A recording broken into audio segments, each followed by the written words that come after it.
Ma'am, where are you headed? The elevator. I have a meeting upstairs. I need you to sign in and get a visitor badge. I don't need a visitor badge. I work here. Okay. What floor? 42. That floor requires authorization. I'm verifying. I think there's been a misunderstanding. Derek Hollins had no idea what he just walked into.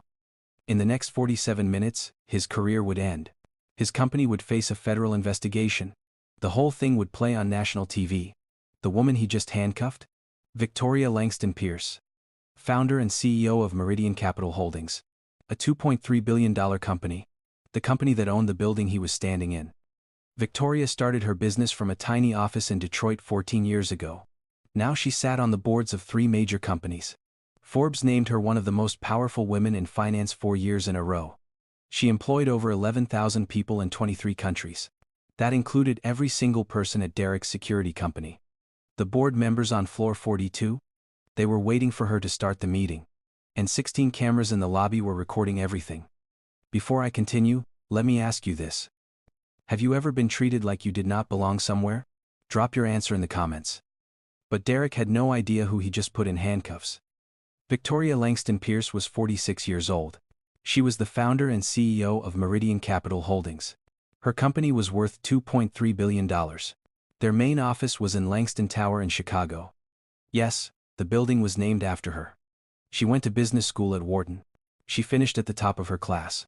Her first job was at Goldman Sachs. By age 28, she became the youngest vice president in her department. Then she left to start her own company. That was in 2012. She had a 400-square-foot office in Detroit, just her and a laptop. Now her company had 11,000 workers in 23 countries. Her personal wealth was around $890 million. Victoria sat on 3 Fortune 500 boards. Forbes put her on their most powerful women list 4 years straight. She gave millions to groups fighting for fair treatment in the legal system. Here is the part Derek missed. Victoria bought Langston Tower in 2019 for $347 million. She owned the whole building. And her company paid Derek's employer, Sentinel Security, over $4 million a year. On this Tuesday morning, Victoria was just trying to get to her own boardroom. She forgot her badge at home. She wore jeans and a simple blazer. No fancy jewelry. She looked like anyone else. Now here's what happened next. Derek Hollins had a file. A thick one. He was 34 years old. He worked for Sentinel Security for 6 years. He had been at Langston Tower for 18 months. He just got promoted to shift supervisor. But there was a problem. A big one. Derek had 11 complaints against him in 14 months. Every single one involved a person of color. Let me break that down for you. Complaint 1. Derek stopped a black delivery driver.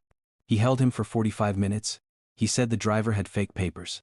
The papers were real. The driver filed a complaint. Complaint 2. Derek questioned a Latino maintenance worker. He asked for extra proof that the man worked there. The worker had been employed in the building for 7 years. Complaint 3. An Asian American tech executive was stopped 3 times in 1 month. Derek told her she did not look like she belonged on the executive floors. Complaint 4. A black female lawyer visited a client in the building. Derek asked if she was sure she was in the right place. The building staff had a nickname for Derek. They called him the gatekeeper. Multiple tenants asked that he not work on their floors.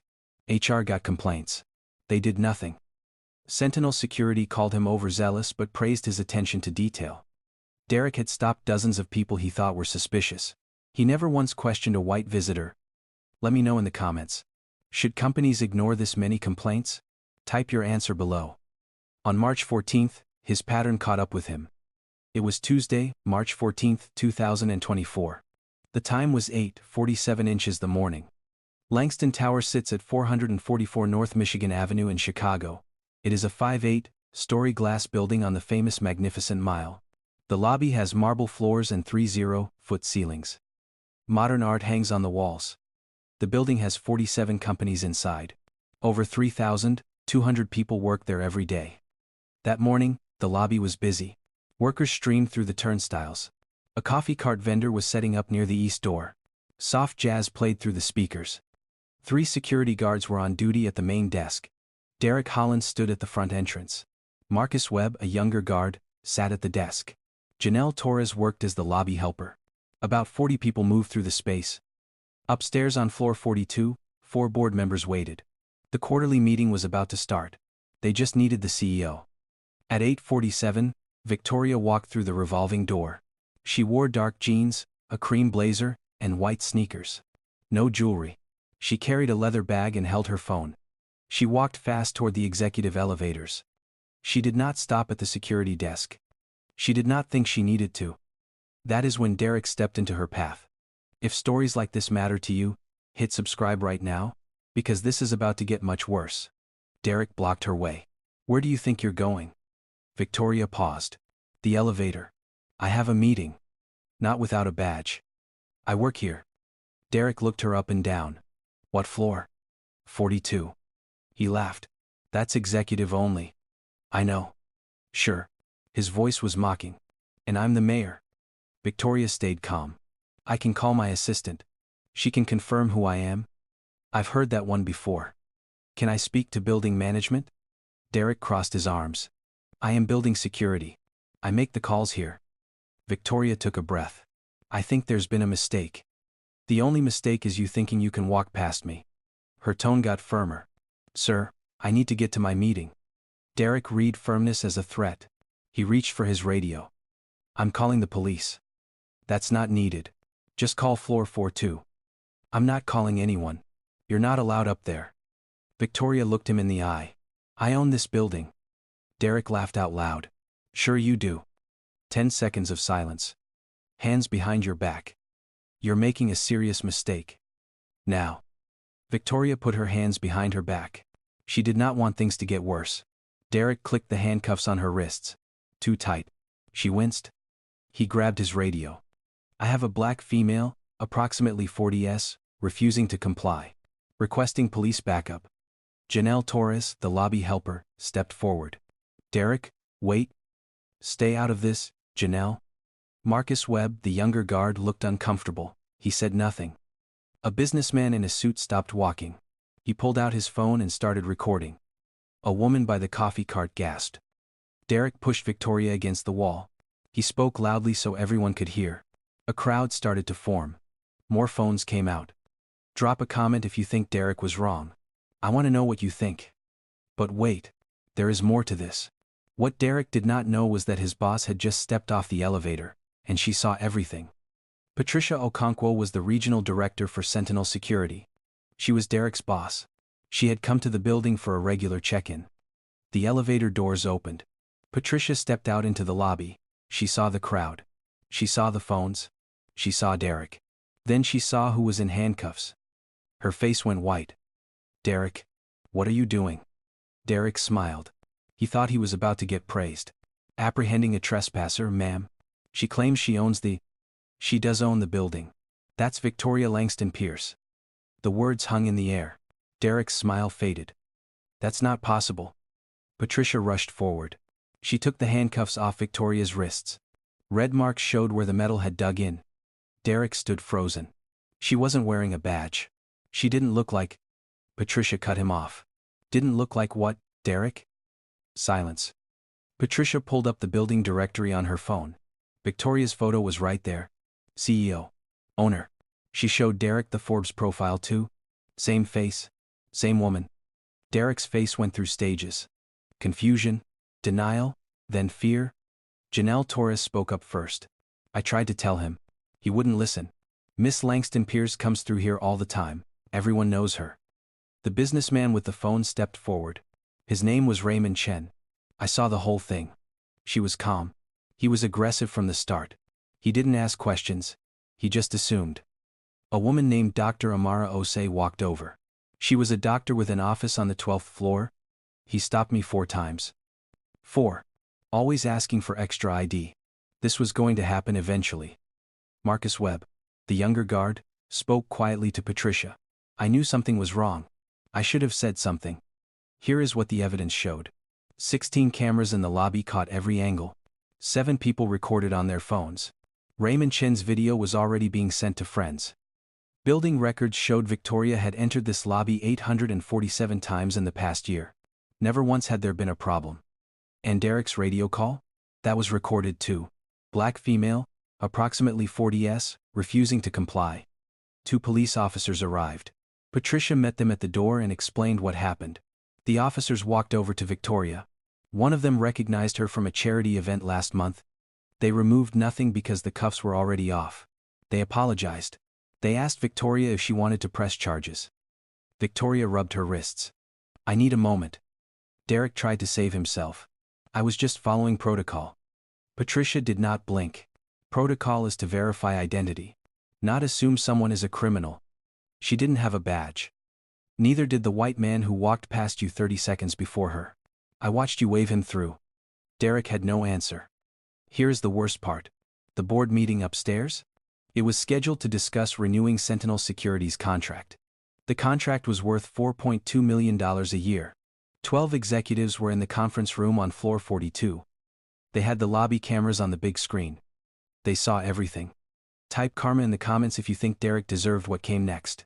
Within minutes, the lobby filled with important people. William Hartman came down from floor 42. He was Victoria's top lawyer. Diane Moreau arrived next. She ran building operations. Then Sentinel Securities CEO, Marcus Reed, got a phone call. He was on his way. A police sergeant came to make an official report. The investigation started right away. All 16 camera angles were pulled up. Every second was reviewed. Derek's work file was opened. Those 11 complaints suddenly mattered a lot. His radio call was played back. Black female, approximately 40s, refusing to comply. Witnesses gave their stories. Victoria's entry history was checked. She had come through this lobby 847 times. Not one problem until today. Then Derek's story fell apart. He said Victoria was acting suspicious. The video showed her walking normally and looking at her phone. He said she refused to identify herself. The video showed her calmly explaining who she was multiple times. He said she became aggressive. The video showed her never raising her voice. She even put her hands behind her back without a fight.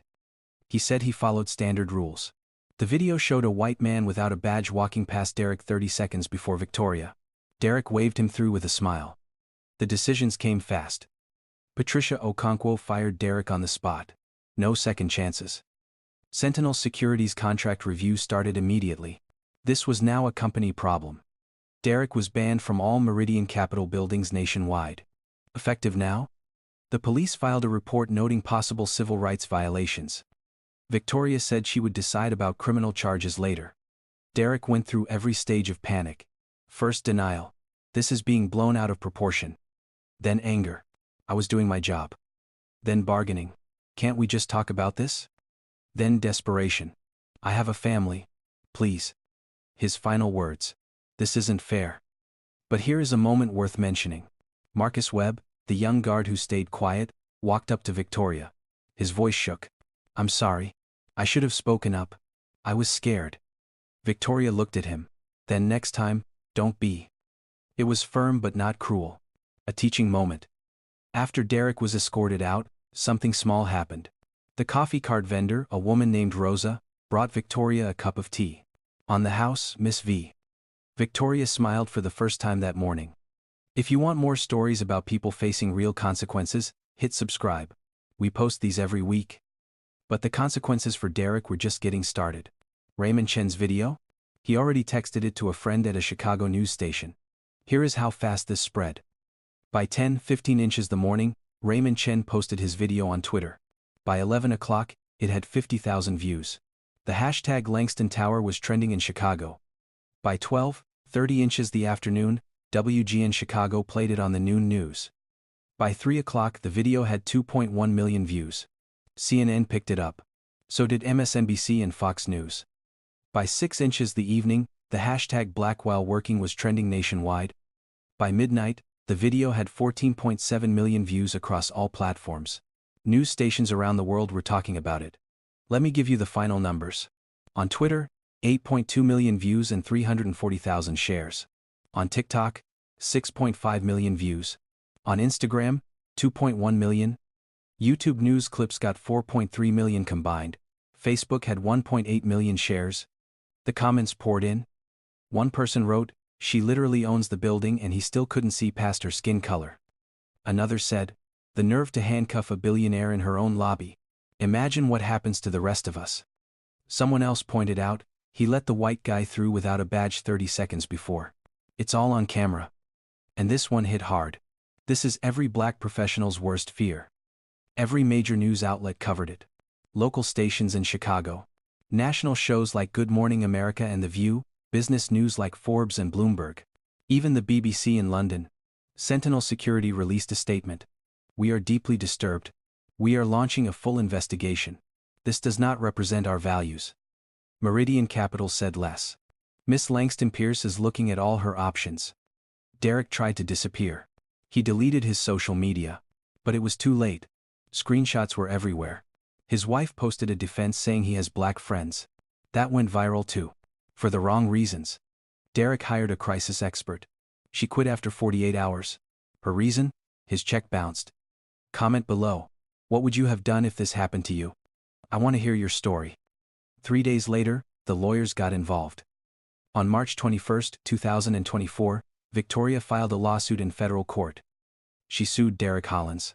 She sued Sentinel Security. She sued their parent company, Allied Protection Group. The claims were serious. Racial discrimination, false imprisonment, assault, causing emotional harm, violating civil rights. She asked for $50 million.